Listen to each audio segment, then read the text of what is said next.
Hello दोस्तों, कैसे हैं आप। आशा रखती हूँ सभी अच्छे ही होंगे। प्रत्येक दिन की तरह आज ही पुनः एक टेस्ट लेकर आपके समक्ष उपस्थित हुई हूँ। आज का टेस्ट सीरीज जो हमारी चल रही है उसमें आज का टेस्ट रहेगा 1750 क्वेश्चन से। दोस्तों, ये क्वेश्चन मैं आपको लगातार नहीं करवा रही हूँ, कुछ बीच में छोड़ दिए जा रहे हैं। जो आसान क्वेश्चन हैं, जो नेट पैटर्न के क्वेश्चन हैं, वो आपको करवाए जा रहे हैं। और सभी से कहना चाहूँगी, अगर ये क्वेश्चन सीरीज आपको पसंद आ रही है, अगर इससे आपको फ़ायदा हो रहा है तो आप अवश्य कमेंट करके मुझे बताएं और अपने दोस्तों के पास शेयर करना भी ना भूलें। आइए, आज का क्वेश्चन हमारा है, निम्नलिखित रचनाओं को रचनाकारों के साथ सुमेलित कीजिए। सूची 1 में दी गई है उक्ति व्यक्ति प्रकरण, आत्म प्रकाश, शब्दानुशासन, रीठ नेमी चर्यू। सूची 2 में दी गई है योगसार, जो इंदु, हेमेंद्र, स्वयंभू। सूची 1 को सूची 2 से सुमेलित करना है। रचनाएं किस रचनाकार की हैं, सुमेलित करके नीचे कूट दिया गया है। सही कूट का चयन कर आंसर देना है। आंसर दीजिए।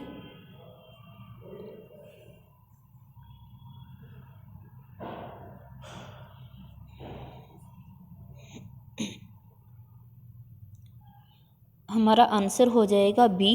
देखिए, उक्ति व्यक्ति प्रकरण किसकी है, जो ये योगसार लिखा हुआ है इसकी जगह ये गलती से टाइप हुआ है, टाइप करने में मिस्टेक है। ये उक्ति व्यक्ति प्रकरण किसकी है, आपके दामोदर की है। हमने कोड भी बनाया था कि उक्ति व्यक्ति कौन करते रहते हैं, दादाजी करते रहते हैं, है ना। हर उक्ति हर व्यक्ति के सामने हर बात रखते हैं, हर से क्वेश्चन पूछते हैं, कौन, हमारे दादाजी। तो उक्ति व्यक्ति प्रकरण किसकी हो जाएगी, दामोदर की हो जाएगी। परमात्म प्रकाश किसकी हो जाएगी, जो इंदु की हो जाएगी। हमने देखा था कि जाओ इंदु, योग करो और परमात्मा का प्रकाश प्राप्त कर लो। दोनों रचनाएं इन्हीं की है, जो इंदु की है, योग सार भी और परमात्म प्रकाश भी। जाओ इंदु, योग करो और परमात्मा का प्रकाश प्राप्त कर लो। उसके बाद देखा शब्दानुशासन किसकी है, हेमचंद्र की, सभी को पता है। ऋषनेमी चर्यू किसकी है, स्वयंभू की है। तो आंसर क्या हो जाएगा, हमारा बी हो जाएगा। अगला क्वेश्चन देखिए। अगला क्वेश्चन है, निम्नलिखित रचनाओं का रचनाकारों के साथ ही सुमेलित कीजिए। निम्नलिखित रचनाओं को रचनाकारों के साथ सुमेलित करना है। रचनाकार दिए गए हैं लक्ष्मीधर, मुनि राम सिंह, सबरपा, केदारनाथ भट्ट। सूची 2 में दिया गया पाहुड़ा दोहा, जयचंद प्रकाश, प्राकृत पंगलम और चर्यापाद। सही विकल्प का चयन कर आंसर दीजिए।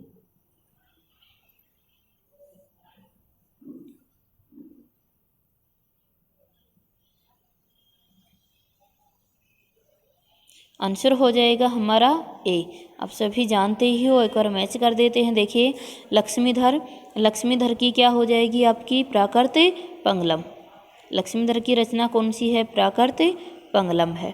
मुनि राम सिंह की कौन सी है, पाहुड़ा दोहा। कहीं मुनि राम सिंह मिल जाएगा, कहीं मुनि रामसेन मिल जाएगा, वही है पाहुड़ा दोहा। कहीं राम सिंह भी मिल जाता है, राम सिंह। उसके बाद है सबरपा। हमें पता है सबरपा किसकी है, सबरपा की रचना कौन सी है, चर्यापाद। एक और बनाया था ना कि हम दोहे बोलकर किसको सुनाते हैं, पप्पा को, यानी सरहप्पा को। लेकिन उनको सबर कब तक नहीं आता, जब तक हम चर्यापद न बना दें, उसको पद बनाकर न सुना दें। तो सबर से क्या याद रखा, सबरपा। केदारनाथ भट्ट, ये केदारनाथ भटक कर कहाँ चले गए थे, जयचंद के पास। केदारनाथ भटक कर जयचंद के पास चले गए, तो केदारनाथ भट्ट, जयचंद। आंसर हो जाएगा हमारा ए। अगला क्वेश्चन देखिए। अगला क्वेश्चन है, निम्नलिखित को सुमेलित करना है। एक तरफ आपको देखना है कि जो भी सुमेलन दिया गया है इसमें से गलत सुमेलित कौन है, उसको चिन्हित कर आंसर देना है। यानी इसमें गलत संयोग को निकालना है आपको। पहला है, श्रीधर की रचना दी गई है योगसार, जगनिक की दी गई है प्रमाल रासो, दलपति की दी गई है खुमान रासो, अब्दुल रहमान की दी गई है संदेश रासक। जो युग्म गलत है उसे चुनकर आंसर देना है। आंसर दीजिए।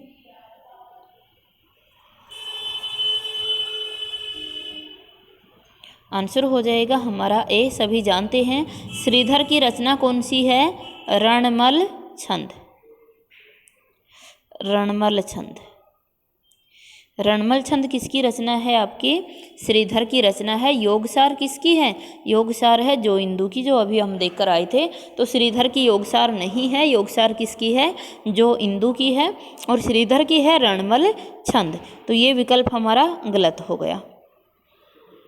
अगला क्वेश्चन है, निम्नलिखित पंक्तियों को उनके कवियों के साथ सुमेलित कीजिए। कुछ पंक्तियां दी जा रही हैं और नीचे कवि दिए गए हैं। इन कवियों के साथ हमें सुमेलित करना है इन पंक्तियों को। देखिए हमारे समक्ष दिया गया सूची 1 में पंक्ति है, संतो भक्ति सतगुरु आनी। दूसरी है, अब तो अजपा जपू मन मेरे। तीसरी है, आदि अंत गाथा अहै, लिखी भाषा चौपाई कहे। चौथी है, पुनि हम खोली अर्थ सब कुछ। सूची 2 में दिए गए हैं मृगावती, जायसी, कबीर, मलुकदास। ये जो भी पंक्तियां हैं उनको सुमेलित कर हमें आंसर देना है। आंसर दीजिए।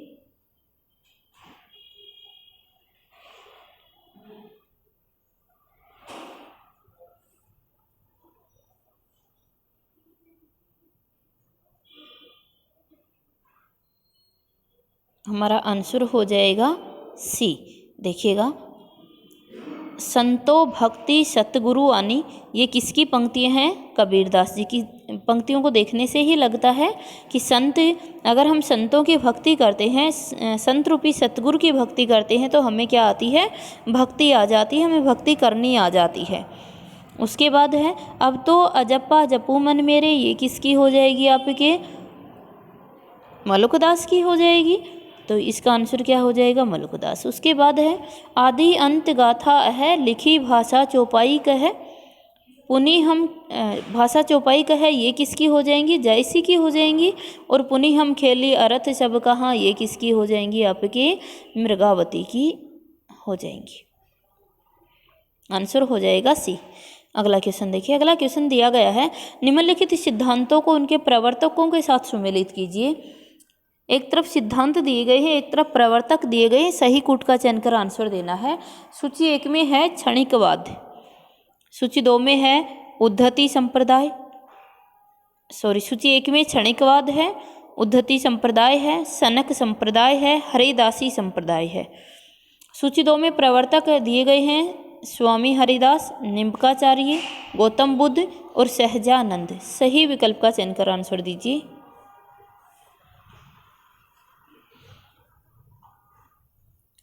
आंसर हो जाएगा हमारा डी। सभी जानते हैं जो क्षणिकवाद है वो किसका है? गौतम बुद्ध का है। उद्धति संप्रदाय किसके द्वारा दिया गया है? सहजानंद के द्वारा दिया गया है। सनकादि संप्रदाय निम्बकाचार्य। याद आया होगा, हमने बताया था ना, जिसकी बुद्धि सनक जाए उसे क्या पिला देते हैं हम? नींबू पिला देते हैं। तो सनकादि निम्बकाचार्य का। हरिदासी संप्रदाय स्वामी हरिदास का हो जाएगा। आंसर हो जाएगा डी। अगला क्वेश्चन देखिए। अगला क्वेश्चन है, निम्नलिखित राम कथा महाकाव्यों को उनके रचनाकारों के साथ सुमेलित करना है। सूची 1 में दिया गया है जानकी हरण, रामायण मंजरी, उदार रोधव और राधवोल्लास। सूची 2 में दिए गए हैं कुमारदास, क्षेमेंद्र, साकेमज, अद्वैत। सही विकल्प का चयन कर आंसर दीजिए। इनको मिलाना है आपको और मिलान करने के बाद नीचे कूट दिया जा रहा है। इस कूट के आधार पे आपको आंसर देना है। जैसे मैं कूट दे देती हूँ आपको।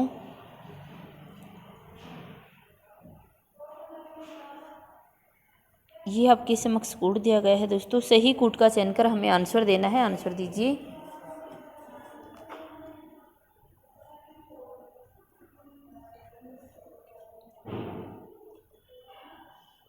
आंसर हो जाएगा हमारा सी हो जाएगा। देख लीजिएगा,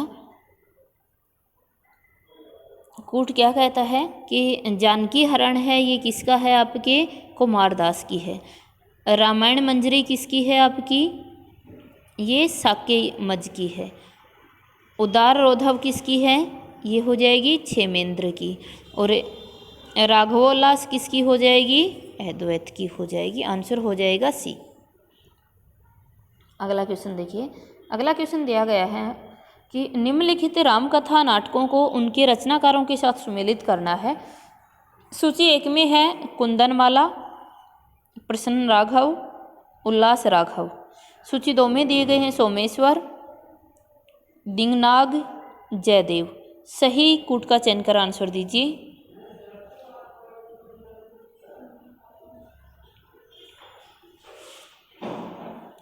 आंसर हो जाएगा हमारा बी। देखिएगा, कुंदनमाला किसकी है? आपके दिनांग की है।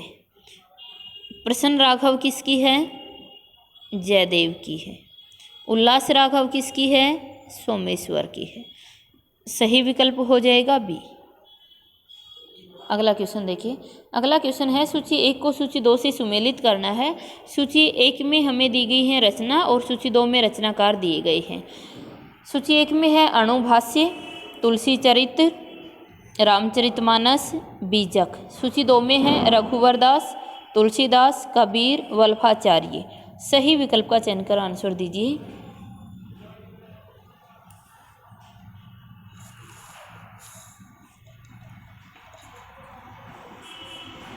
हमारा आंसर हो जाएगा सी। आप सभी जानते ही हैं कि जो बीजक है वो किसकी है? कबीर की है। तो डी के अंदर 3 देख लीजिए, डी में 3 सिर्फ एक ही विकल्प में दिखाई दे रहा है, सी में, तो हमारा आंसर भी क्या हो जाएगा? सी हो जाएगा। वैसे आपको ये भी याद है कि रामचरितमानस किसकी है? तुलसीदास की है। तुलसी चरित्र किसकी है? वल्लभाचार्य जी की है। तो आंसर क्या होगा? सी। अगला क्वेश्चन देखिए। क्वेश्चन है, रचनाकारों को उनके रचनाकारों के जो रचनाएं हैं उनको उनके रचनाकारों के साथ सम्मिलित करना है। सूची 1 में दिया गया है रामलला नेछू, भरित और स्फुट पद। आगे दिए गए हैं हमसे हितजू का मंगल और पद्मावत। सूची 2 में हमारे समक्ष दिए जा रहे हैं जायसी, तुलसी, मीरा, चतुर्भुज दास। सही मिलान करना है और मिलान करके हमें आंसर देना है कि किसका कौन है। आप यहीं से मिलान कर लीजिएगा।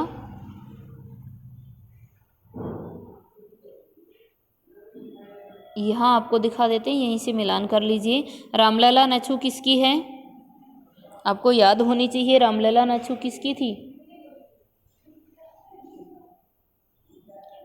तुलसीदास की, है ना। और पद्मावत किसकी है? जायसी की। तो देख लीजिएगा, डी में कहीं 4 डी में कहीं 1 दिखाई दे रहा है हमें। ये आगे विकल्प दिए गए हैं, डी में कहीं 1 हो। अब डी में 1 किसके अंदर है? डी के अंदर ही है। तो हमारा आंसर भी क्या हो जाएगा?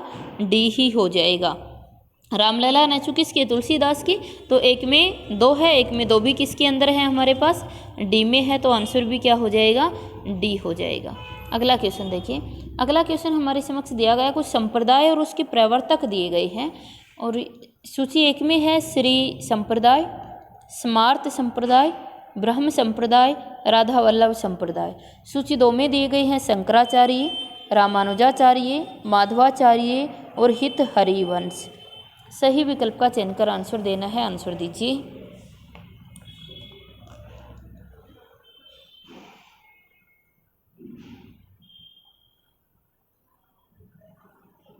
हमारा आंसर क्या हो जाएगा? ए हो जाएगा। देखिए दोस्तों, आप सभी जानते ही हैं, बहुत अच्छे से मैंने ये कोड से आपको करवा रखे हैं, कहीं भी आपको संदेह करने की आवश्यकता ही नहीं है। देखिए, श्री संप्रदाय है। श्री संप्रदाय किसका है? रामानुजाचार्य का। हमने याद किया था, राम हमारे लिए विशिष्ट होते हैं, इसके लिए क्या लगाया जाता है? इनके आगे श्री लगा दिया जाता है। तो श्री संप्रदाय रामानुजाचार्य का हो गया। स्मार्त संप्रदाय जो है वो किसका हो जाएगा? शंकराचार्य का, जिसे वेदांत दर्शन के नाम से भी जाना जाता है। ब्रह्म संप्रदाय, तो ब्रह्म हुआ था किसको? ये जो ब्रह्म है इसको हमने भ्रम बना लिया था, संदेह बना लिया था। ब्रह्म किस में होता है? माधव की पत्नियों में। तो ब्रह्म संप्रदाय किसका है? माधवाचार्य का है। राधा वल्लभ संप्रदाय किसका हो जाएगा? हित हरिवंश का हो जाएगा। तो जो आंसर है वो हमारा क्या हो जाएगा? ए हो जाएगा। अगर किसी को इनमें संदेह होता है या एक दूसरे के अंदर मिक्स हो जाते हैं तो कहना चाहूँगी, मेरे चैनल की प्लेलिस्ट में जाकर भक्तिकालीन संप्रदाय दिए हुए हैं, वहाँ अच्छे से ट्रिक से सभी को समझाया गया है, कभी नहीं भूल पाओगे, एक बार अवश्य देख लें। अगला क्वेश्चन आपके समक्ष है, एक तरफ सिद्धांत है, एक तरफ प्रवर्तक है। अद्वैतवाद, पुष्टि मार्ग, द्वैतवाद और तत्वमुखी संप्रदाय। सूची 2 में दिए गए हैं जीवन राम, माधवाचार्य, वल्लभाचार्य या शंकराचार्य। सही मिलान करके सही कूट का चयन कर आंसर दीजिए।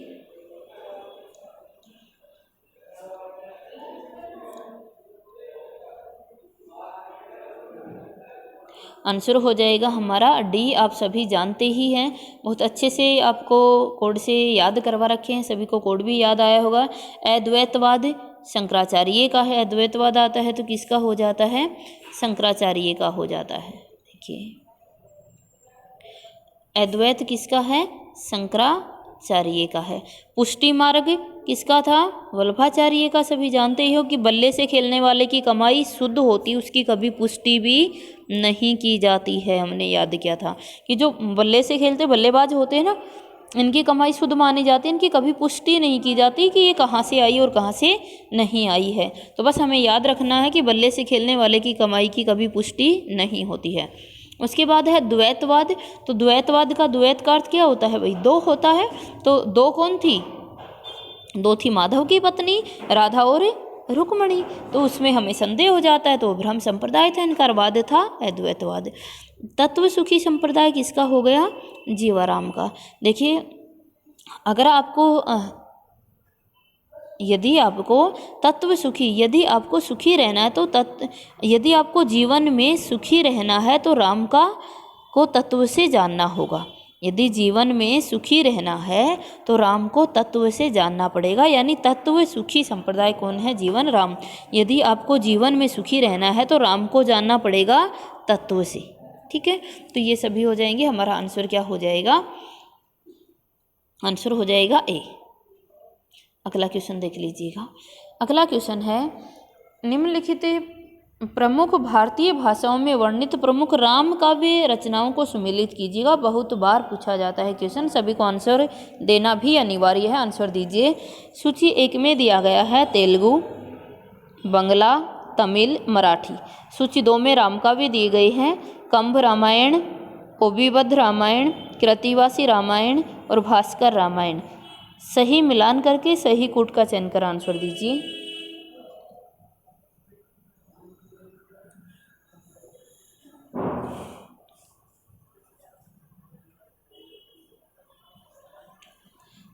हमारा आंसर क्या हो जाएगा? डी हो जाएगा। सभी जानते ही हो, जो तेलुगु में रामायण लिखी गई है उसे क्या कहा जाता है? तेलुगु की रामायण को भास्कर रामायण कहा जाता है।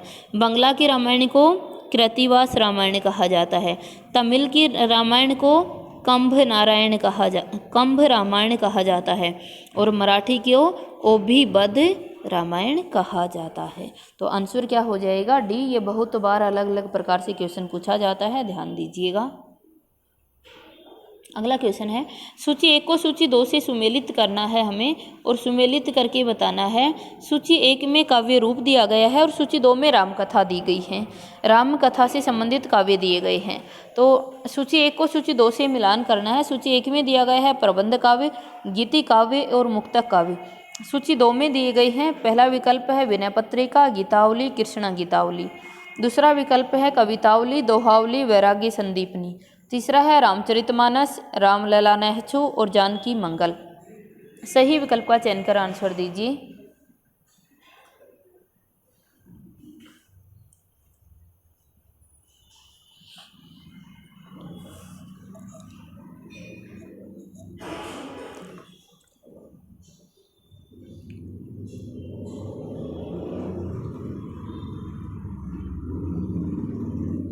हमारा आंसर क्या आ जाएगा? ए आ जाएगा। आप सभी जानते ही हैं कि जो एक मिलान कर लेते हैं। देखिए रामचरितमानस, रामलला नहचु और जानकी मंगल तीनों क्या हैं? आपके प्रबंध काव्य हैं, है ना। उसके बाद देखिएगा गीति काव्य कौन कौन से हैं आपके? तो विनय पत्रिका है, गीतावली और कृष्ण गीतावली कैसे हैं? गीति काव्य हैं। मुक्त काव्य कौन है? कवितावली, दोहावली और वैराग्य संदीपनी क्या है? आपके मुक्त काव्य हैं। बाकी ज़्यादा डिटेल अगर इनकी जानना चाहते हो कि इसकी विषय वस्तु क्या है और किस प्रकार का काव्य है, कौन सी इनकी भाषा है, तो आप चैनल के प्लेलिस्ट में जाइए और वहाँ पर जाकर तुलसीदास की प्रमुख रचनाएं दी गई हैं और उनका सारांश है, तो वो आप वहाँ से जाकर देख सकते हो। अगला क्वेश्चन है, निम्नलिखित रचनाओं को कूट समूह का संबंध निम्नलिखित रचनाओं के किस कूट समूह का संबंध कवि स्वयंभू से है। मतलब कवि स्वयंभू की रचनाएं किस कूट के अंतर्गत दी गई हैं वो चुनकर आपको आंसर देना है। आंसर दीजिए। 3 ऑप्शन आपके समक्ष है, 3 में से ही आपको आंसर देना है। आंसर दीजिए।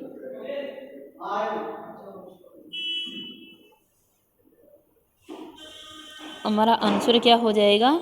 सी हो जाएगा। देखिए, अगर हरिवंश पुराण देखते हैं तो हरिवंश पुराण किसकी है? स्वयंभू की है। स्वयंभू छंद भी किसकी है? स्वयंभू की है। पयुमचर्यु भी किसकी है? स्वयंभू की है। और ऋठनेमिचर्यु भी किसकी है? स्वयंभू की है। तो ये सभी रचनाएं किसकी हैं? स्वयंभू की। यहाँ देखोगे श्रावकाचार देखते हैं, दर्शनसार देखते हैं, लघुने चक्र देखते हैं, है ना, दब्बू साहेब प्रयास देखते हैं, ये सभी किसकी हो जाएंगी? देवसेन की। हमने अच्छे से याद किया था कि देव के मंदिर में किस लिए जाते हैं? श्रावकाचार करने जाते हैं।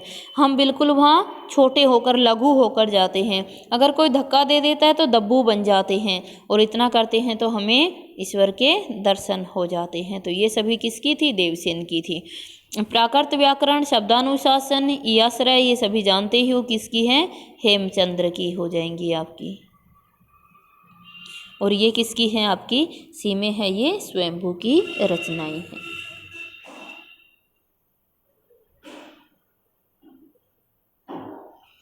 अगला क्वेश्चन देखिए। अगला क्वेश्चन हमारे समक्ष दिया गया है कि निम्नलिखित रचनाओं के कूट समूह का संबंध कवि पुष्पदंत के रचना समूह से है। इनमें से कौन सा कूट ऐसा है जो जिसमें सभी रचनाएं पुष्पदंत से संबंधित हैं? विकल्प 1 में दिया गया है जसहरचर्यु, कुमारचर्यु, उत्तर पुराण, महापुराण, आदि पुराण। 2 में दिया गया भविष्यक्ता कहा, हरिचरित्र, कान्हड़ दोहा, रणमल छंद। सी में दिया गया चंदन बाला रास, श्रावकाचार, संदेश रासक, प्रबंध चिंतामणि। और डी है इनमें से कोई नहीं। सही विकल्प का चयन कर आंसर दीजिए।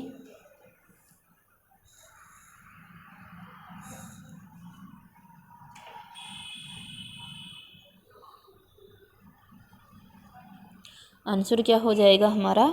ए हो जाएगा। आप सभी जानते ही हैं कि जो सभी रचनाएं जो पुष्पदंत की हैं वो कौन सी हैं? जसहरचर्यु हैं, कुमारचर्यु हैं, उत्तर पुराण, महापुराण, आदि पुराण, सभी किसकी हैं? पुष्पदंत की। और हमने अच्छे से कोड से याद भी किया था, आप सभी को याद भी होगा कि अगर इनकी प्रमुख रचना जो है वो महापुराण है, जिसको 63 पुराण के नाम से भी जाना जाता है। यानी इसमें 63 ये कहें कि महापुरुषों का वर्णन दिया गया है, जिसे 63 पुराण के नाम से भी जाना जाता है। तो अगर हम किसी को पुष्प दे देते हैं ना, पुष्प, तो क्या बन जाती है? पूरी की पूरा महापुराण बन जाता है ना। लोग कहते हैं अच्छा क्यों दिया, क्या रिश्ता है, ये सब। तो हमें बस याद रखना, पुष्प किसी को देते हैं तो पूरी महापुराण बन जाती है, आदि से लेकर अंत तक बन जाती है। उत्तर पुराण, आदि पुराण, ये इन्हीं की है ना। तो आदि से लेकर अंत तक का पूरा महापुराण बन जाता है। वो हमारे लिए जसहरचर्यु है ना, जहर के जैसा बन जाता है। और होता क्या है? अणय कुमारचर्यु बिल्कुल कुछ भी नहीं होती। बात अणय होती है, नगण्य होती है, कुछ नहीं होती, लेकिन हमारी ज़िंदगी में जहर घोल देती है।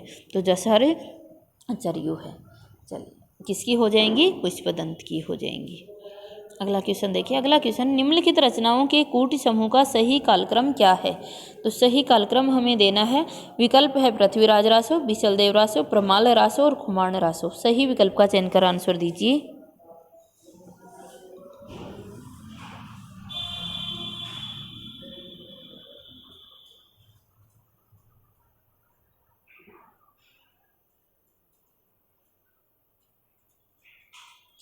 आंसर हो जाएगा हमारा डी। खुमाण रासो कब का है? 9वीं सदी का है आपका। बिचलदेव रासो कब का है आपका? बिचलदेव रासो 13वीं सदी का माना जाता है। कहीं 13वीं सदी मिलता है तो कहीं इसकी 12वीं सदी मिलता है। सही जो है वो 12वीं सदी ही मिलता है। नहीं तो बिचलदेव रासो कुछ बुकों में देखते हैं तो संवत 1212 मिल जाया करता है। तो संवत 1212 कौन सी सदी हो जाती है आपकी? 12वीं सदी, क्योंकि संवत है। संवत का जब ईस्वी बनाएंगे तो इसमें से 57 लेस कर देंगे, 57 लेस करेंगे तो ये 1100 कुछ में आएगा, जिसे 12वीं सदी कहेंगे। पृथ्वीराज रासो की भी क्या मानी जाती है? 12वीं सदी ही मानी जाती है, क्योंकि जो चंद बरदाई थे उनका जन्म 1168 में हुआ था। तो 1168 में हुआ, तो ये लगभग 12वीं सदी में लिखा गया था। इसके जो लेखक है वो चंद बरदाई थे, जिनका 1168 में जन्म माना जाता है। बाकी इस रचना को लेकर बहुत अधिक संदेह जो है व्याप्त है कि ये रचना कब की है और कब की नहीं है। फिर भी इसकी सर्वसम्मति से 12वीं सदी मान लिया जाता है। उसके बाद है परमाल रासो। परमाल रासो कब का है? 13वीं सदी का है।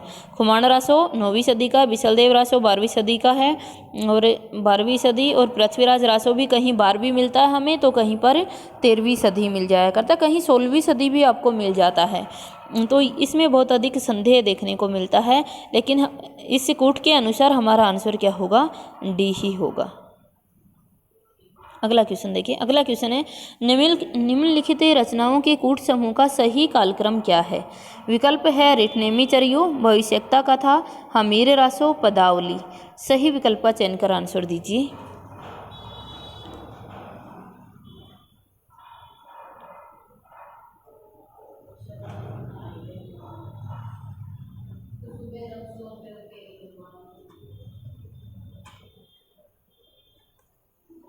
आंसर क्या हो जाएगा? ए आ जाएगा। रेठनेमी चरियो, अगर रेठनेमी चरियो है तो ये कौन सी का है? 8वीं सदी का जानते हो। भविष्यता कहाँ धनपाल की थी, तो धनपाल कौन सी के? 10वीं सदी के थे आपके। उसके बाद में दिया गया हमीर रासो, तो हमीर रासो जो है वो किसकी थी? सारंगधर की थी। सारंगधर की थी तो ये कौन सी की? 12वीं सदी की है। और पदावली विद्यापति की, पदावली की डेट हमें मिलती है ये 1352 ईस्वी की है। जो विद्यापति का जन्म है वो 1352 का है, तो ये 1352 का है, तो कौन सी? 14वीं सदी हो जाएगी किसकी? पदावली की। तो सही विकल्प क्या हो जाएगा हमारा? ए हो जाएगा। अगला क्वेश्चन है निम्नलिखित काव्य समूह के रचनाकाल का सही अनुक्रम क्या है? विकल्प में दिया गया है पयोम चरियु, कुमारपाल चरित, भू परिक्रमा और लघु ने चक्र। सही विकल्प का चयन कर हमें आंसर देना है। तो ये विकल्प हमारे समक्ष 2 इधर दिए गए हैं और 2 इधर दिए गए हैं। क्वेश्चन हमारा था कि रचना काल के लिए सही समूह कौन सा है, वो सही समूह का चयन कर हमें आंसर देना है।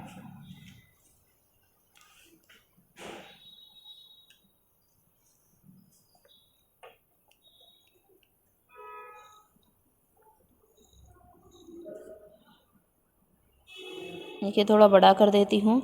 हमारा आंसर क्या हो जाएगा? आंसर हो जाएगा डी। सभी जानते हैं पयमचर्यो कौन की? 8वीं सदी की है। लघु ने चक्र किसकी थी? देवसेन की। कौन सी? 10वीं सदी का है। भू परिक्रमा किसकी है आपके? विद्यापति। विद्यापति की 14वीं सदी आ जाएगी। उसके बाद है कुमारपाल चरित, ये किसकी है? हेमंत की। हेमंत कौन सी सदी का था? हेमंत जो कौन सी था वो हमारा 12वीं सदी का था। दोस्तों इसके अलावा और कोई कूट हमारे समक्ष नहीं बन पा रहा है, तो आंसर क्या हो जाएगा? डी ही हो जाएगा। एक जो अच्छा कुमारपाल चरित्र दिया गया है दोस्तों। कुमारपाल ये जो चरित्र है ये हेमचंद्र की ही रचना है और ये 1088 की रचना मानी जाती है। 1088 की रचना मानी जाती है कुमारपाल चरित्र। जो 1088 लगभग हमारी जो है वो 11वीं सदी आ जाती है, लेकिन इनकी रचना फिक्स नहीं मिलती, कहीं 11वीं मिल जाएगा, कहीं 12वीं मिल जाएगा।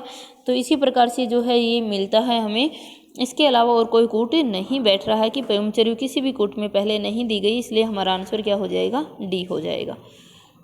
अगला क्वेश्चन है जीवन काल की दृष्टि से निम्नलिखित कवियों का सही अनुक्रम बताइए। विकल्प है रामानुजाचार्य, माधवाचार्य, नामदेव और ईश्वरदास। सही विकल्प का चयन कर आंसर दीजिए। जीवन काल की दृष्टि से पूछा गया है।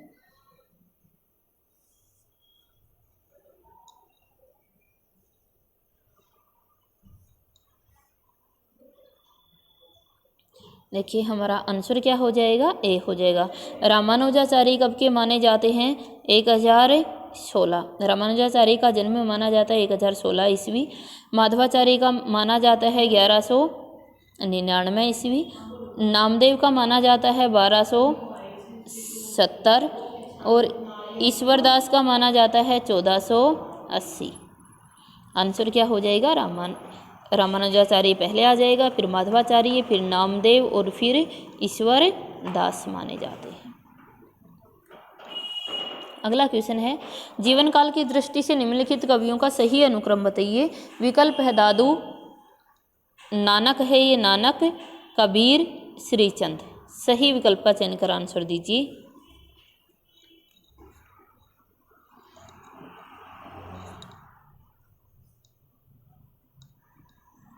आंसर आ जाएगा हमारा सी, कबीर। कबीर का जन्म कब का है? 1398 का। नानक का जन्म कब का है? 1469 का। श्रीचंद जो है ये नानक के बेटे माने जाते हैं। इनकी डेट ऑफ बर्थ मुझे याद नहीं आ रहा है, अगर आप में से किसी को याद है तो कमेंट करके बता दीजिएगा। उसके बाद में दादू का कब माना जाता है? 1544 माना जाता है। बस इसी आधार पे देख लीजिएगा, जो नानक हैं ये श्रीचंद के पिताजी हैं। श्रीचंद जिन्होंने उदासी संप्रदाय की स्थापना की थी, श्रीचंद ने उदासी संप्रदाय की स्थापना की थी, तो ये किसके थे? नानक के बेटे थे, लेकिन इनका डेट ऑफ बर्थ अभी मुझे ध्यान नहीं आ रहा है। सही आंसर हो जाएगा हमारा सी। अगला क्वेश्चन है, जीवन काल की दृष्टि से निम्नलिखित कवियों का सही अनुक्रम कौन सा है? विकल्प है मंझन, जायसी, मुल्ला दाऊद और कुतुबन। सही विकल्प का चयन कर आंसर दीजिए।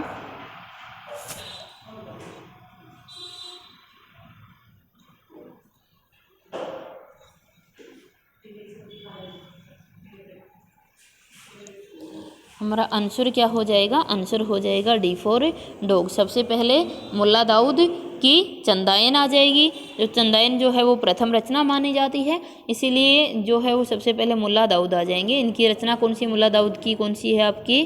चंदायन, है ना, मूल रूप से चंदा के जैसी थी। कुतुबन की रचना मानी जाती है मृगावती, तो चंदायन के बाद में क्या आती है आपकी? मृगावती आ जाती है ना, वन में मृग चराने जाते हैं। जायसी की जानते ही हो क्या है? पद्मावत है। और मंझन की क्या है? मधुमालती है। तो जो जायसी की पद्मावत है ये कब की है आपकी? 1540 की, और मंझन की 1545 की। तो जो हमारा आंसर क्या हो जाएगा? डी हो जाएगा। अगला क्वेश्चन देखिए। अगला क्वेश्चन है, जीवन काल की दृष्टि से निम्नलिखित रचनाकारों का सही अनुक्रम कौन सा है? विकल्प है सुंदरदास, मलुकदास, उस्मान या जगजीवन दास। सही विकल्प का चयन कर आंसर दीजिए।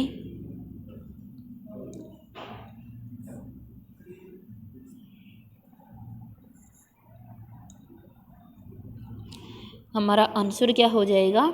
ए हो जाएगा, सुंदरदास। सुंदरदास कब के हैं? 1566 ईस्वी का जन्म है। मलुकदास का जन्म देखते हैं तो 1574 का मिलता है हमें। उस्मान का जन्म कब हुआ था? 1613।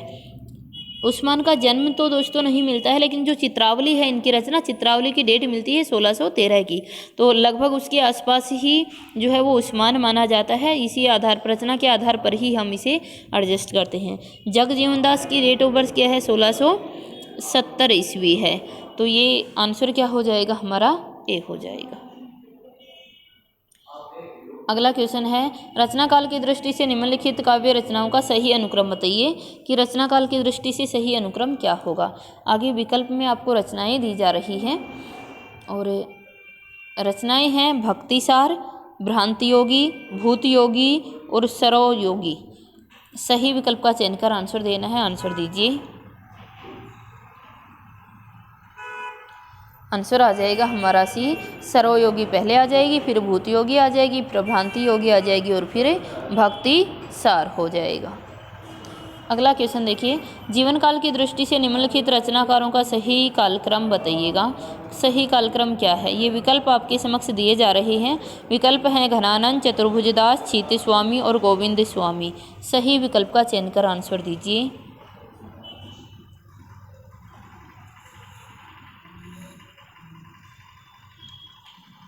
आंसर आ जाएगा हमारा डी, गोविंद स्वामी। जानते हो पहले आ जाएगा। गोविंद स्वामी कब का है? 1505 का इनका जन्म है।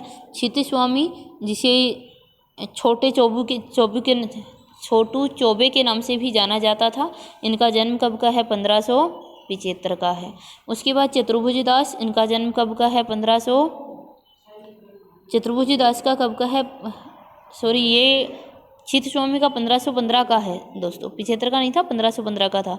और ये चतुर्भुजदास का 1500 कब का है? 30 का है। और घनानंद का जानते ही हो 1600 89 का है। तो सही विकल्प क्या हो जाएगा हमारा? डी हो जाएगा। गोविंद स्वामी 1505 के थे। चित्त स्वामी 1515, जिसे छोटू चौबे के नाम से जाना जाता था। और जानते हैं उनके बारे में कि विठलनाथ के ये शिष्य थे और इनकी माँ के साथ एक बार ये विठलनाथ के मंदिर में गए थे और वहाँ थोथा नारियल और खोटा सिक्का लेकर गए थे। तो बस हमें ये ध्यान रखना है कि थोथा नारियल और खोटा सिक्का जो कहानी है वो किससे जुड़ी हुई है? चित्त स्वामी से। इसीलिए इनको छोटू चौबे कहा जाता था। यानी ये बहुत ही शरारती प्रवृत्ति के थे, नटखट प्रवृत्ति के थे। चतुर्भुज दास 1530 और घनानंद 1689 के। आंसर हो गया डी। अगला क्वेश्चन है, जीवन काल की दृष्टि से निम्नलिखित काव्य रचनाकारों का सही कालक्रम बताइए। विकल्प दिया गया है स्वामी हरिदास, हरिराम व्यास, हित हरिवंश और ध्रुवदास। सही विकल्प का चयन कर आंसर दीजिए। आंसर हो जाएगा हमारा ए। सबसे पहले आ जाएंगे हमारे पास कौन? स्वामी हरिदास आ जाएंगे और उसके बाद में आ जाएंगे हरिराम व्यास, हित हरिवंश और ध्रुवदास। तो आंसर हो जाएगा ए। अगला क्वेश्चन देखिए। अगला क्वेश्चन है, जीवन काल की दृष्टि से निम्नलिखित रचनाकारों का सही कालक्रम है। विकल्प है कुंभनदास, सूरदास, परमानंद दास और कृष्णदास। सही विकल्प का चयन कर आंसर देना है। आंसर दीजिए।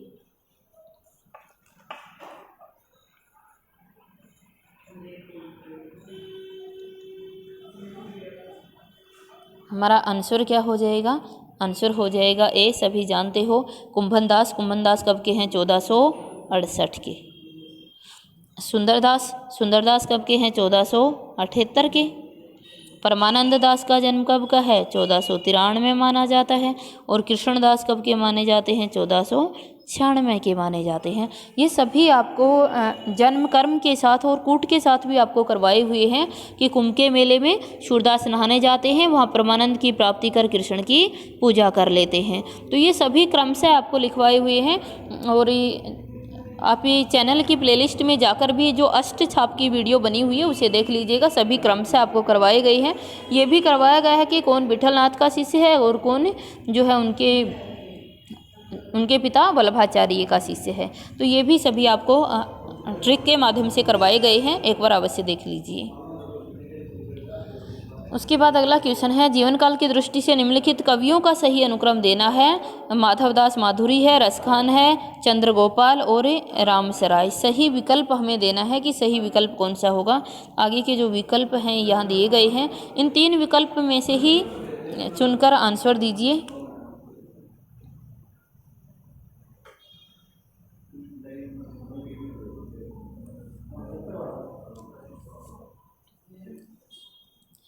आंसर हो जाएगा हमारा डी। पहले रामराय आ जाएंगे, फिर चंद्रगोपाल, फिर रसखान, फिर माधवदास माधुरी हो जाएंगे। तो सही विकल्प हमारा क्या हो जाएगा? डी हो जाएगा। अगला क्वेश्चन देखिए। अगला क्वेश्चन हमारे समक्ष दिया गया है, रचना काल की दृष्टि से निम्नलिखित रचनाओं का सही कालक्रम क्या है। विकल्प है रसमंजरी, जुगलमान चरित, सुर सारावली और कीर्तिलता। सही विकल्प का चयन कर आंसर दीजिए।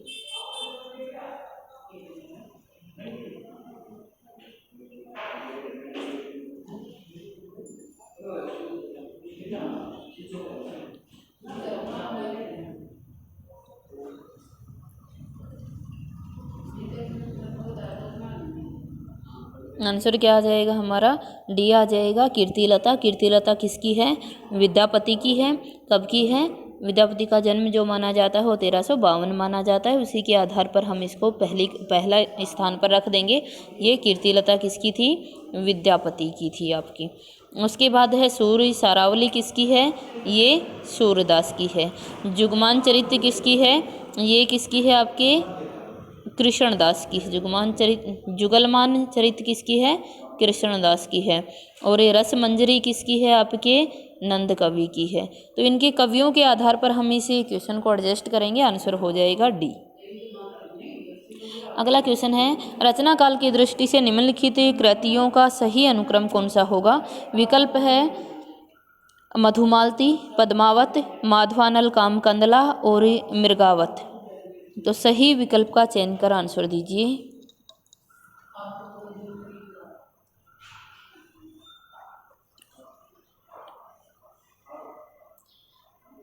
हमारा आंसर क्या हो जाएगा, बी हो जाएगा। सबसे पहले कौन सी आ जाएगी, मृगावती आ जाएगी। कब की है, 1501 की रचना है। फिर माधवानल कामकंदला जो है ये पूछी गई है हमारे से गणपति के द्वारा। जो गणपति की है माधवानल कामकंदला, 2-3 की है माधवानल कामकंदला, एक गणपति की है, एक आलम कवि की भी है।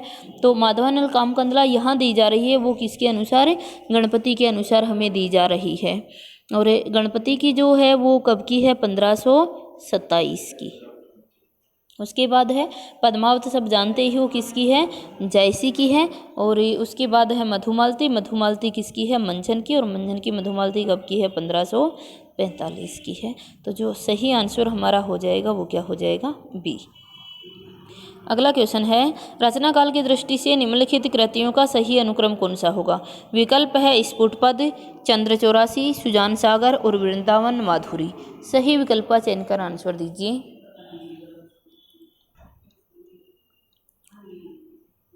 आंसर हो जाएगा हमारा ए। सबसे पहले स्फुटपद आ जाएगा, फिर चंद्र 84 आ जाएगी, फिर सुजान सागर आ जाएगी और फिर वृंदावन माधुरी आ जाएगी।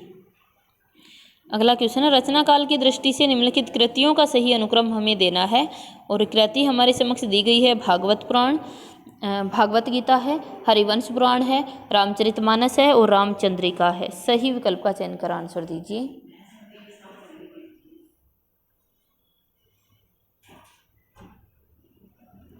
दोस्तों कवियों के आधार पर ही हम इसको, इनके लेखकों के आधार पर ही एडजस्ट करेंगे। वैसे तो इनकी डेट हमें देखने को नहीं मिलती है। देखिएगा, भागवत गीता किसकी है, वेदव्यास की है, वेदव्यास की हो जाएगी। हरिवंश पुराण किसकी हो जाएगी, स्वयंभू की, ये स्वयंभू की हो जाएगी। और रामचरितमानस किसकी हो जाएगी, आपके तुलसी की हो जाएगी। और रामचंद्रिका किसकी हो जाएगी, केशव की हो जाएगी, केशव।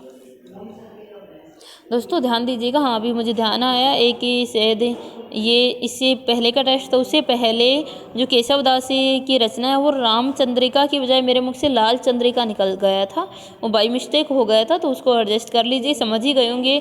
आशा रखती हूँ कि आप सभी ने एडजस्ट कर ही लिया होगा, लेकिन फिर भी रिपीट कर देती हूँ कि वो रामचंद्रिका है, लाल चंद्रिका नहीं है। वो गलती से बोला गया था, रामचंद्रिका ही है केशव की रचना।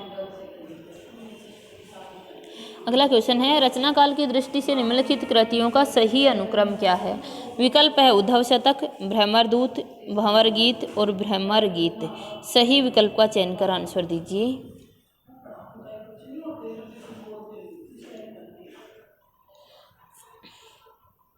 आंसर आ जाएगा हमारा डी, भ्रमर गीत। ये जो है इनकी डेट हमें नहीं मिलती है, बहुत कम मिलती है, लेकिन हम इनके रचनाकारों के आधार पे इन्हें एडजस्ट कर सकते हैं। भ्रमर गीत किसकी है, हमारे सूर्यदास जी की है।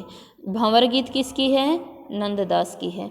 सूर्यदास ने गीत गाया, नंददास भंवर में फंस गए। फिर सत्यनारायण ने क्या भेजा, दूत भेजा। और रत्नाकर ने क्या मार दिया, शतक मार दिया। तो ये सभी हमने क्रम से याद भी अच्छे से कोड से कर रखा, जिसने पेडी क्लास ले रखी है, कि सूर्यदास ने को भ्रम हुआ या भ्रमर गीत गाया सूर्यदास ने, तो नंददास उसके भंवर में फंस गए। फिर जो सत्यनारायण है ये दूत भेजते हैं, दूत भेजते हैं तो जो रत्नाकर है वो क्या मार देते हैं, उद्धव शतक मार देते हैं और वो बाहर आ जाते हैं। तो विकल्प क्या हो जाएगा, डी हो जाएगा। अगला क्वेश्चन दिया गया, रचना काल की दृष्टि से निम्नलिखित कृतियों का सही अनुक्रम कौन सा होगा। विकल्प है हंसावली, चंदायन, लखनसेन पद्मावती कथा और सत्यवती कथा। सही विकल्प का चयन कर आंसर दीजिए।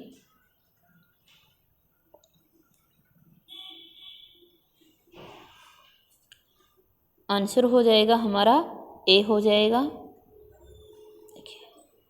सबसे पहले क्या आ जाएगी, हंसावली। हंसावली की डेट क्या है, 1370। हंसावली 1370 की है। उसके बाद चंदायन, चंदायन क्या है, कब की है, 1379 की है आपकी।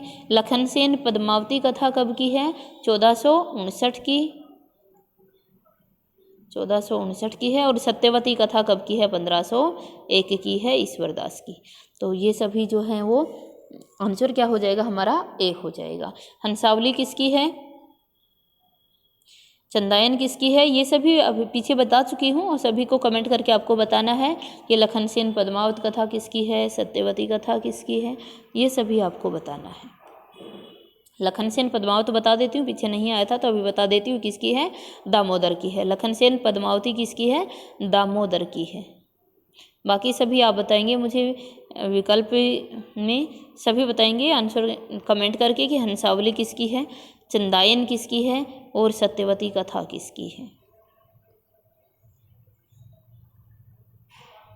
अगला क्वेश्चन है, जीवन काल की दृष्टि से निम्नलिखित कवियों का सही अनुक्रम बताइएगा।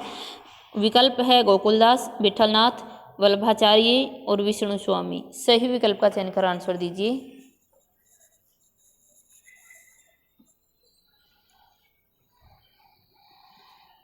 आंसर हो जाएगा हमारा सी, विष्णु स्वामी। यदि विष्णु स्वामी की बात करते हैं तो विष्णु स्वामी का जो जन्म है वो कब का है, 1300 ईस्वी माना जाता है। विष्णु स्वामी 1300 ईस्वी। वल्लभाचार्य का जन्म कब का हुआ था, 1478 का, 1478 में। विठलनाथ जो थे वो वल्लभाचार्य के पुत्र माने जाते हैं और विठलनाथ के पुत्र कौन माने जाते हैं, गोकुल दास माने जाते हैं। तो सही आंसर क्या हो जाएगा, डी हो जाएगा। अगला क्वेश्चन हमारे समक्ष दिया गया है। क्वेश्चन है, हिंदी कृष्ण काव्य के संप्रदायों का सही कालक्रम कौन सा है। कृष्ण काव्य के जो संप्रदाय दिए गए इनका सही क्रम आपसे पूछा है। विकल्प है शुद्धाद्वैत, पुष्टि मार्ग, अष्टछाप और सखी संप्रदाय। सही विकल्प का चयन कर आंसर दीजिए।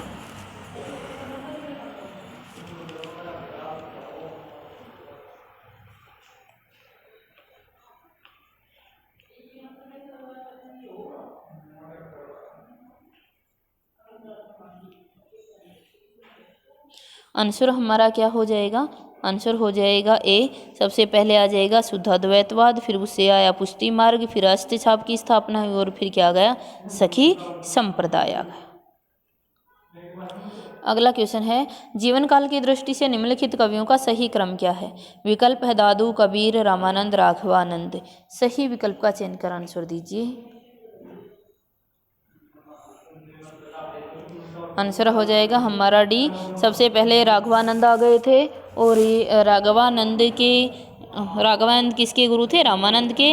रामानंद के शिष्य कबीर और जो कबीर के बाद में कौन आए, हमारे दादू आ गए थे। तो ये सभी जानते हो, आंसर क्या हो जाएगा, D4 डॉग हो जाएगा। अगला क्वेश्चन है, जीवन काल की दृष्टि से निम्नलिखित कवियों का सही क्रम क्या है। विकल्प है तुलसीदास, रामानंद दास, राघवानंद दास और रामानुजाचार्य। सही विकल्प का चयन कर आंसर दीजिए।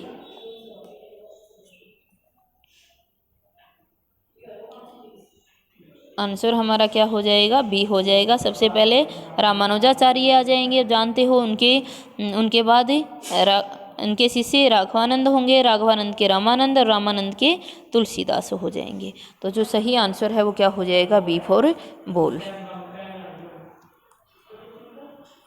अगला क्वेश्चन है कि रचना काल की दृष्टि से निम्नलिखित काव्य ग्रंथों का सही कालक्रम क्या है। विकल्प है रामचरितमानस, उत्तर रामचरित, आध्यात्म रामायण और रामायण। सही विकल्प का चयन कर आंसर दीजिए।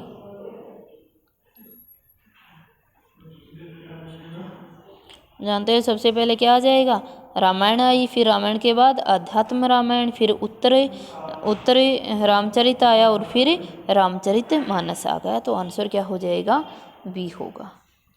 अगला क्वेश्चन है, सूफी मत में वर्णित साधक की 4 अवस्थाएं, शरीयत, तरीकत, मारिफत, हकीकत। ध्यान दीजिएगा, कई बार इनका क्रम भी हमसे पूछ लेता है कि 4 अवस्थाएं जो हैं वो कौन कौन सी हैं। तो ये अवस्थाएं हमारी आ जाती हैं, सबसे पहले शरीयत, फिर तरीकत, फिर मारिफत और फिर हकीकत आ जाएगा। तो ये चारों जो दी गई हैं उनका हिंदी अर्थ पूछा गया है आपसे कि बताइए इन रचनाएं, ये जो 4 भक्ति मार्ग दिए गए हैं ये भारतीय भक्ति मार्ग के साथ इनको क्रम से आपको बताया ना कि इनका अर्थ क्या होगा। सही विकल्प का चयन कर आंसर दीजिए।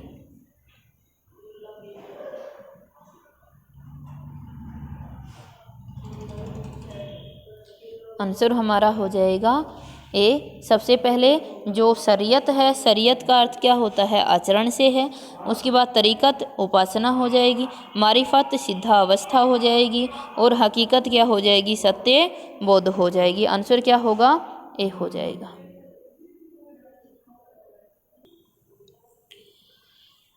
दोस्तों ये क्वेश्चन बहुत बार पूछा जाता है अलग अलग प्रकार से, तो आप लोगों को कमेंट करके आंसर देना है कि सही आंसर क्या हो जाएगा। तो आंसर तो हमारा क्या हो जाएगा, ए। लेकिन इससे संबंधित अन्य अगर आचरण के साथ कौन कौन सम्मिलित किया जाता है, उपासना में क्या क्या सम्मिलित किया जाता है, अगर डिटेल से आप जानना चाहते हो तो मेरे चैनल की प्लेलिस्ट में जाइएगा, और वहाँ प्लेलिस्ट में आपको सूफी संप्रदाय दिया गया है, और सूफी संप्रदाय की संपूर्ण जानकारी आपको वहाँ मिल जाएगी, तो आप वहाँ से आंसर निकाल सकते हैं। अगला क्वेश्चन हमारे समक्ष है, जीवन की दृष्टि से निम्नलिखित कवियों का सही कालक्रम क्या है। विकल्प है सूरदास, विद्यापति, ध्रुवदास और मीराबाई। सही विकल्प का चयन कर आंसर दीजिए।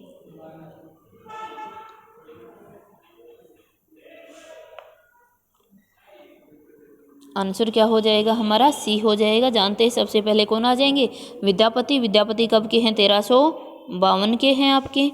और सूरदास, सूरदास कब के हैं, 1478 में जन्म हुआ था।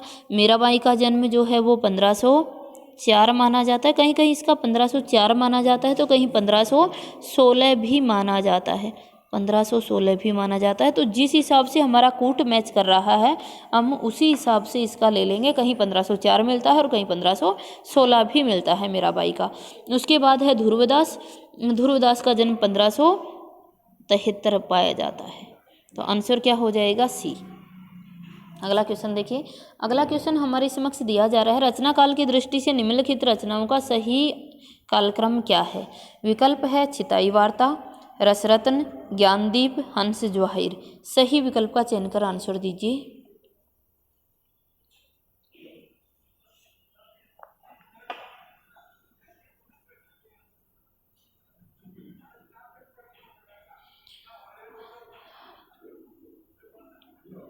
आंसर हो जाएगा हमारा ए, चिताई वार्ता। चिताई वार्ता कब की है, 1590 की। 1590 में ये कहेंगे प्रकाशित की गई थी चिताई वार्ता। और ये रचना किसकी थी, नारायण दास की थी। ये बहुत बार पूछ लिया जाता है, नारायण दास, नारायण दास की मानी जाती है चिताई वार्ता। उसके बाद है रसरत्न।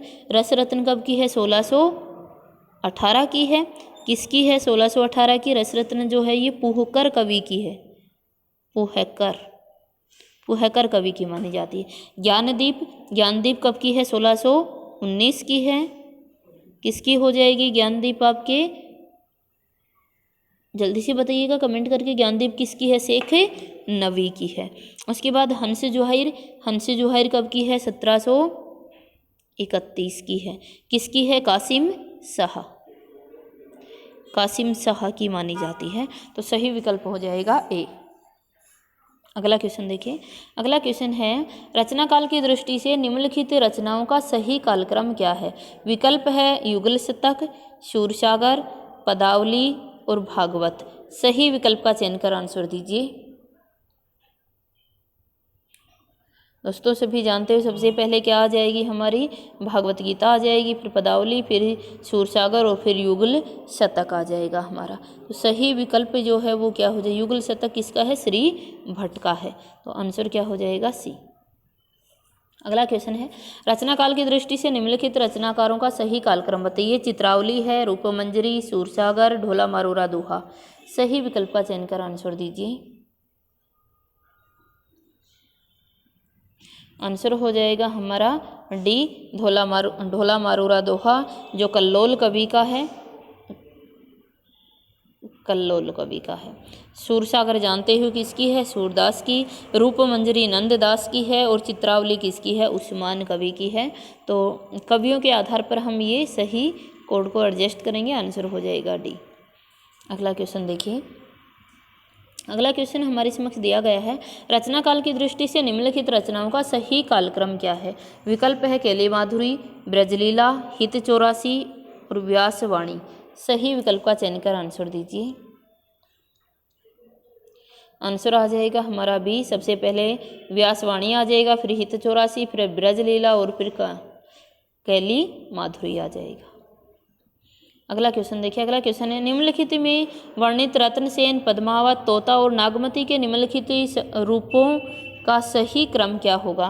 मतलब कौन किसका प्रतीक माना गया है पद्मावत में, वो क्वेश्चन पूछा गया है। रत्नसेन किसका प्रतीक है, पद्मावती किसका है, तोता और नागमती किसके प्रतीक हैं। सही विकल्प का चयन कर आंसर दीजिए।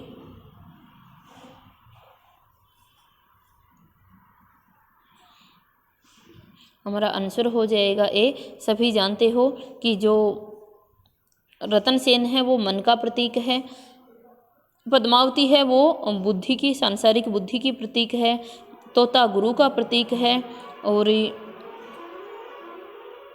पद्मावती है वो बुद्धि का प्रतीक है, और जो नागमती है वो क्या है, सांसारिक आकर्षण का प्रतीक है। आंसर क्या आ जाएगा हमारा ए। नहीं तो ये सभी आपको अच्छे से करवाए हुए हैं, पद्मावत में जाके देखिए, पद्मावत की डिटेल जो है वो वीडियो में डाली गई है और पद्मावत की संपूर्ण जानकारी वहाँ आपको बताई गई है। उसके बाद क्वेश्चन है स्थापना और तर्क का।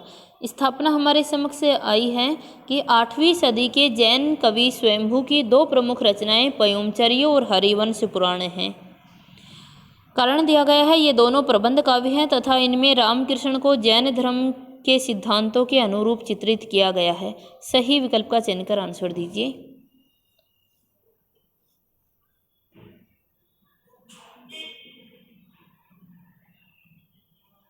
आंसर क्या हो जाएगा हमारा, ए हो जाएगा।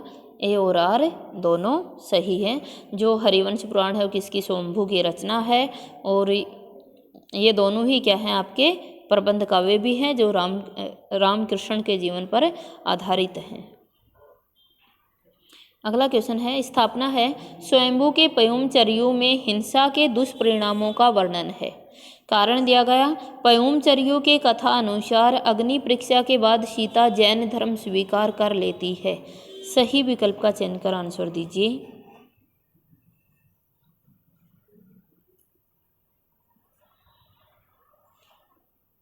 आंसर हो जाएगा बी, पहला गलत और दूसरा सही है। दूसरा सही है कि अग्नि परीक्षा के बाद सीता जैन धर्म को स्वीकार कर लेती है, लेकिन ए हमारा गलत है कि स्वयंभू के पयोमचर्य जो हिंसा के दुष्परिणामों का वर्णन है, यहाँ ये गलत दिया गया है।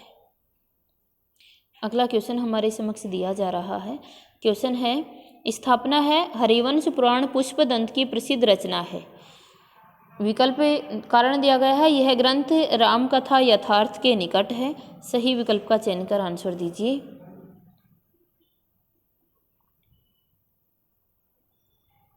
आंसर आ जाएगा हमारा ए और आर दोनों गलत हैं। देखिएगा जो हरिवंश पुराण है किसकी है, स्वयंभू की रचना है। अभी हम देखकर आए थे हरिवंश पुराण किसकी रचना है, स्वयंभू की। लेकिन अगर प्रसिद्ध रचना भी पूछी गई है कि हरिवंश पुराण प्रसिद्ध रचना किसकी है, तो प्रसिद्ध रचना किसकी है, धवल कवि की है।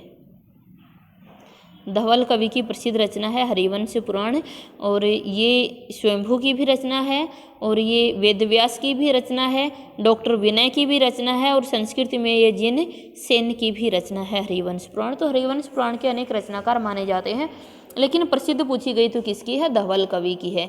वैसे जो जैन साहित्य में पूछी जाती है तो किसकी आती है, स्वयंभू की रचना आती है, जिसके अंतर्गत कृष्ण से संबंधित कृष्ण पूजन से संबंधित वर्णन किया गया है। अगला क्वेश्चन है हमारा स्थापना है भारतेश्वर बाहुबली रास की रचना मुनि जी ने विजय ने की थी। कारण है शालिभद्र सूरी ने इसे जैन साहित्य की रास परंपरा का प्रथम ग्रंथ माना है। सही विकल्प का चयन कर आंसर दीजिए, कौन सा सही और कौन सा गलत है। आप सभी जानते ही हो आंसर क्या हो जाएगा, डी। ए और आर दोनों गलत हैं हमारे। ना तो जो है वो भारतेश्वर बाहुबली रास की रचना जिन मुनि ने की थी, किसने की थी, शालिभद्र सूरी ने की थी। उसके बाद कारण है शालिभद्र सूरी ने इसे जैन साहित्य की रास परंपरा का प्रथम ग्रंथ माना, तो शालिभद्र सूरी ने नहीं माना था, ये भी ये गलत हो गया, तो दोनों ही गलत हैं। अगला क्वेश्चन दिया गया स्थापना है भारतेश्वर बाहुबली रास 205 छंदों का खंड काव्य है। कारण है यह काव्य ग्रंथ वीर व श्रृंगार रस से परिपूर्ण है। सही विकल्प का चयन कर आंसर दीजिए। आंसर हो जाएगा हमारा ए और आर दोनों सही। भारतेश्वर बाहुबली जो रास है ये 205 छंदों का खंडकाव्य है और इसमें ये वीर रस व श्रृंगार रस से संबंधित है। अगला क्वेश्चन है, स्थापना दी गई है सिद्धों और नाथों का जीवन की स्वाभाविक सारणियों, अनुभूतियों और दशाओं से कोई संबंध नहीं है। रीजन दिया गया है क्योंकि शुक्ल जी ने इसका अध्ययन केवल भाषा के विकास तथा सांप्रदायिक प्रवृत्ति और संस्कार परंपरा की दृष्टि से किया है। सही विकल्प का चयन कर आंसर दीजिए। आंसर आ जाएगा ए और आर दोनों ही सही। आप सभी जानते हो कि जो नाथ और सिद्ध परंपरा है, आचार्य रामचंद्र शुक्ल ने इन दोनों को केवल ये कहें कि धार्मिक परंपरा को आगे बढ़ाने के लिए माना गया है। ये साहित्यिक रचनाएं नहीं मानी गई है, इनको साहित्य में सम्मिलित नहीं किया। आचार्य रामचंद्र शुक्ल कहते हैं कि ये दोनों जो धर्म थे केवल अपने धर्म का प्रचार प्रसार करने के लिए इन्होंने ऐसा किया था और इनकी केवल ये अध्ययन जो किया वो भाषिक दृष्टि से इनका अध्ययन इन्होंने किया, सांप्रदायिक और भाषिक की दृष्टि से अध्ययन किया आचार्य रामचंद्र शुक्ल ने। और कई बार ये क्वेश्चन भी हमसे पूछा जाता है, आचार्य रामचंद्र शुक्ल ने किस सिद्धांत को जो है वो साहित्य में सम्मिलित नहीं, आदिकालीन साहित्य में सम्मिलित नहीं किया, तो नाथों को और सिद्धों को। इन्होंने नाथ और सिद्ध जो दोनों हैं, इन्होंने दोनों सिद्ध और नाथ जो हैं इनको साहित्यिक रचनाओं में नहीं रखा है। ये दोनों ही जो सिद्ध और नाथ दोनों जो संप्रदाय थी इनको इन्होंने धर्म के प्रचार प्रसार मात्र के लिए माना है। तो ये जो है हमारा आंसर जो है ये दोनों ही सही हो जाएंगे।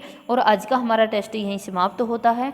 और दोस्तों आशा रखती हूँ सभी को कुछ ना कुछ नया यहाँ मिला ही होगा और अगर अच्छा लगा है तो अपने दोस्तों के पास भी शेयर कर दीजिएगा। दोस्तों जल्दी से देखिए, मैं आप लोगों के लिए मेहनत करती हूँ तो आपका भी इतना फ़र्ज़ तो बनता है कि हम अपने दोस्तों के साथी से शेयर कर दें ताकि ज़्यादा से ज़्यादा लोग जो हैं इससे फ़ायदा उठा सकते हैं। और उससे आप सभी जानते ही हैं कि उससे मुझे भी फ़ायदा होता है कि ज़्यादा लोग देखते हैं तो मोटिवेशन मिलता है मुझे भी और भी आगे बढ़ने की एक प्रेरणा हमें मिल जाती है। आज के लिए इतना ही, बाकी मिलते हैं अगले वीडियो में। धन्यवाद।